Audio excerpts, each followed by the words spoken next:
move you. He's giving you the first step of the blessing. Amen?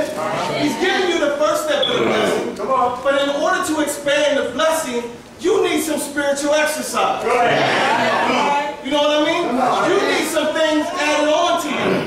So he had to move Abraham. He had to move Abraham from where he was. So let's look at verse 5. Verse 4. Amen. Amen. It says, so Abraham departed, as the Lord had spoken unto him, and Lot was with him. And Abraham was 75 years old when he departed out of Haran. And Abraham took Sarai, his wife, and Lot, his brother's son, and all their substance that they had gathered, and the souls that they had gotten in Haran, and they went forth to go into the land of Canaan, and into the land of Canaan they came.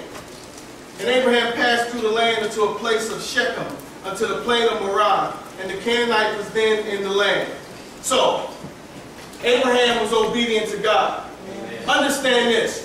When you find a man of God that's obedient to God, attach yourself to him. When you find a woman or somebody that is blessed by God and is anointed by God, you attach yourself to him. Because the blessing that is on him will be attached to you.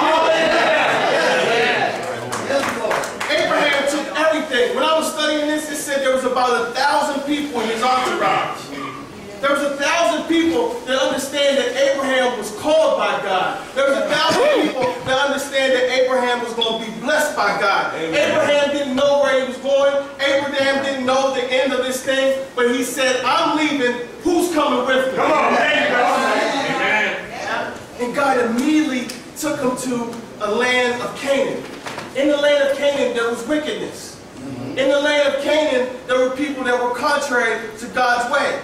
So what you have to understand is sometimes God leads you into a wicked situation so you can be a light in a dark world. Because when you are light in a dark world, they understand that you're a stranger in the land. Amen. They understand that you're not one of them. Amen. They understand that they can definitely see the wickedness of themselves and the brightness of who you are.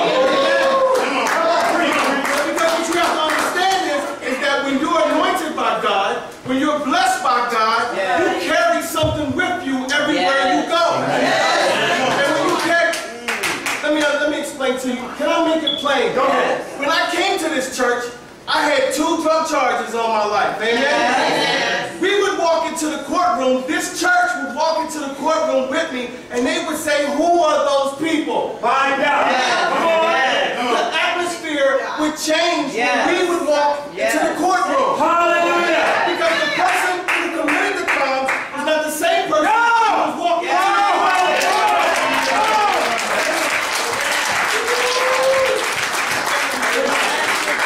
So what you have to understand is that the idol worship that I was doing was not the same idol worship that I was doing by the time I got to the courtroom. By the time I got to the courtroom, I was a deacon. By the time I got to the courtroom, I was teaching Sunday school. By the time I got in the courtroom, we was out in the dead of winter in the coldest that night I had ever experienced, ministering to homeless people. Amen? Looking for our brother that had left the church that was sleeping in abandoned buildings. I was volunteering at the Goodwill. I was reading my word. I was calling my pastor. I was coming to Bible study. Amen? That's what happens when God lays his blessing on your life. But you have to be able to move to that uncomfortable place. Because what you have to understand is that I was in Hagerstown doing what I did around those people, and then I came and had to look at this stranger and trust him. I had to come and look at this stranger and trust him and say to myself, is this the person I need to attach myself to? Right? But the more I was around him, the more I realized that I'm not in the land of Canaan no more. I passed through it. Amen. I'm not in this wicked land no more.